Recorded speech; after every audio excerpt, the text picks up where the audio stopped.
Você está no canal Eu Estudo a Lição com o pastor Samuel Camilo. Hoje é segunda-feira, dia 31 de outubro de 2022. E o tema que estudaremos na nossa lição será um prefácio da cruz. Existem vários textos que compõem aqui o grupo de textos que servem como base para o nosso estudo. Mateus 16, versos 21 a 23, Mateus 17, versos 22 e 23, Marcos 9, 30 a 32, Lucas 9, 44 a 45, Lucas 18, 31 a 34. Todos esses textos, na verdade, vão trabalhar a mesma ideia. São momentos nos quais o Senhor Jesus Cristo, enquanto esteve aqui na terra, logo depois de ter chamado os seus apóstolos, seus discípulos, ele desdobrou, ele tentou descortinar diante deles aquilo que era o papel que ele tinha vindo para poder desenvolver. Ou seja, ele tentou falar-lhes a respeito da cruz.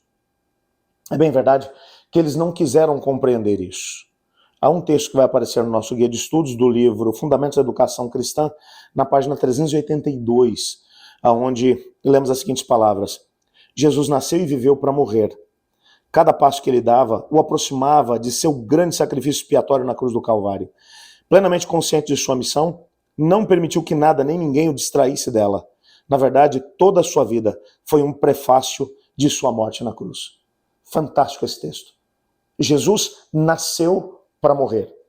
De maneira mais clara e explícita, quando olhamos para o Evangelho de João, João, desde o primeiro capítulo, coloca Jesus Cristo pronto para poder morrer. Já fala que ele é o cordeiro que deveria ser morto desde a fundação do mundo. Já vai mencionar João apresentando Jesus. Eis o Cordeiro de Deus que tira o pecado do mundo. E Jesus já é apresentado como aquele que veio para morrer desde o início.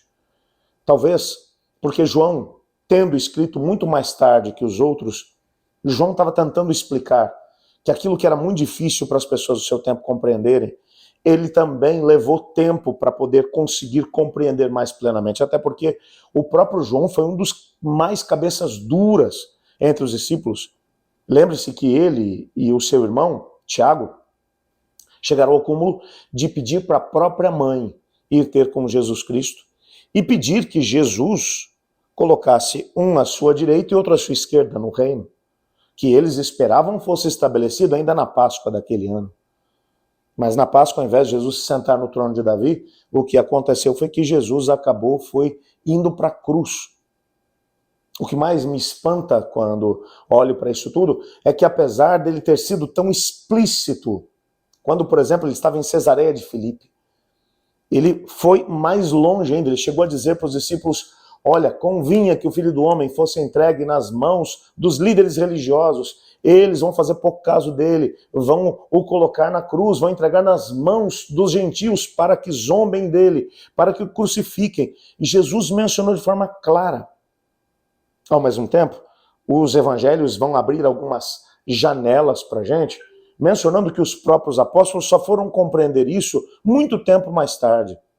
Só foram compreender a grandiosidade daquilo que o Senhor Deus estava para poder fazer, ou aquilo que ele deveria fazer, muito, mas muito tempo mais tarde, depois da morte e ressurreição de Jesus. Aliás, Jesus já tinha ressuscitado, e o livro de Atos, lá no capítulo 1, vai dizer que os discípulos chegaram para ele e disseram: Senhor, então é esse o momento em que o Senhor vai restaurar o reino a Israel? E Jesus sempre teve uma paciência muito grande com os apóstolos, mesmo nessa altura, chegou a dizer: não vos compete saber os tempos e as estações, mas vão por todo mundo, preguem esse evangelho a todas as pessoas, fiquem em Jerusalém até ser revestidos de poder do alto, e então vocês vão ser minhas testemunhas, tanto em Jerusalém como em toda a Judéia e Samaria, até os confins da terra. O foco dos discípulos era no quando, mas eles não estavam dispostos a compreender o como. Para que o processo de salvação, de vida eterna, de resgate da humanidade acontecesse, Cristo deveria estar na cruz. Por isso, quando você vai ler os evangelhos, e lê os evangelhos tendo como pano de fundo a sombra da cruz que já se projeta por sobre o berço de Jesus Cristo quando ele chegou. Cristo nasceu para morrer.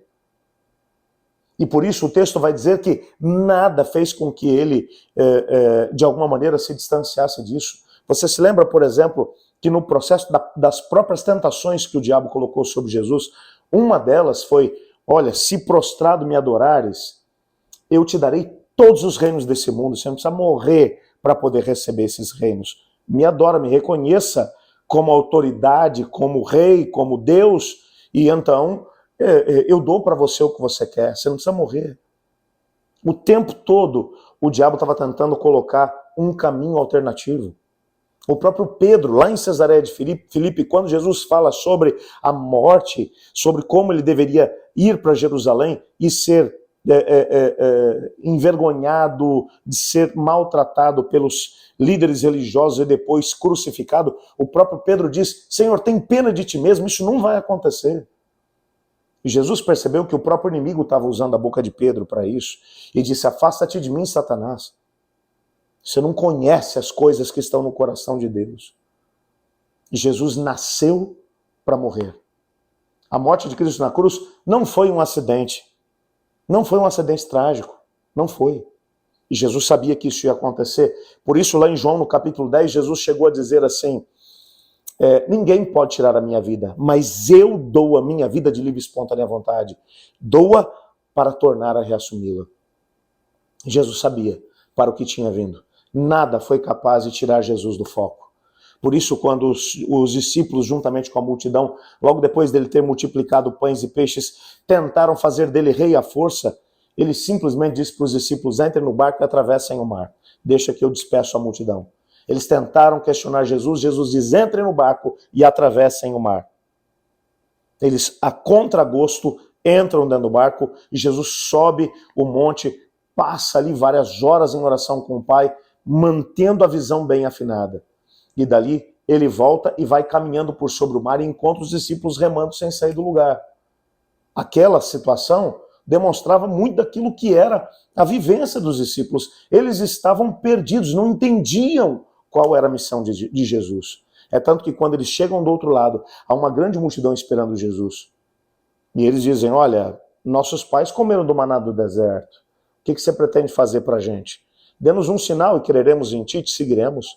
E Jesus vai olhar para eles e vai dizer, o único sinal que eu tenho para fazer para vocês é o sinal de Jonas. Assim como Jonas esteve no ventre de um grande peixe 3 dias e 3 noites, assim importa que o Filho do Homem esteja no ventre da terra 3 dias e 3 noites. E misteriosamente as pessoas foram embora. Não era esse o discurso que eles queriam. Não queriam ouvir sobre cruz, queriam ouvir sobre glória.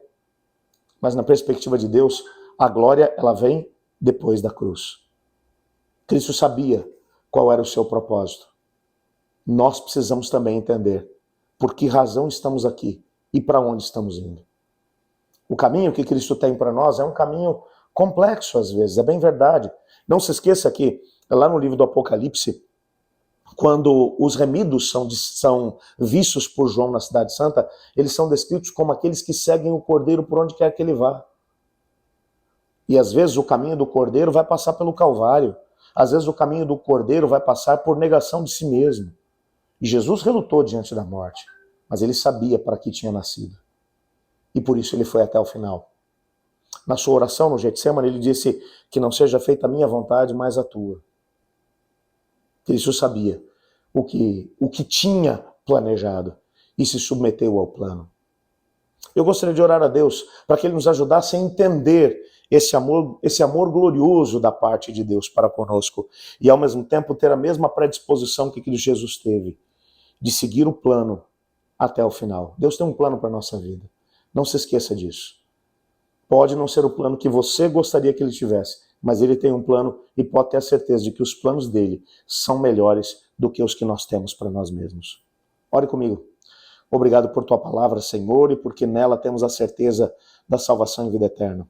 Ajuda-nos a podermos entender o que o Senhor tem para nós e a viver essa realidade sem nos desviarmos nem para a esquerda nem para a direita, como Jesus Cristo fez enquanto esteve aqui na terra.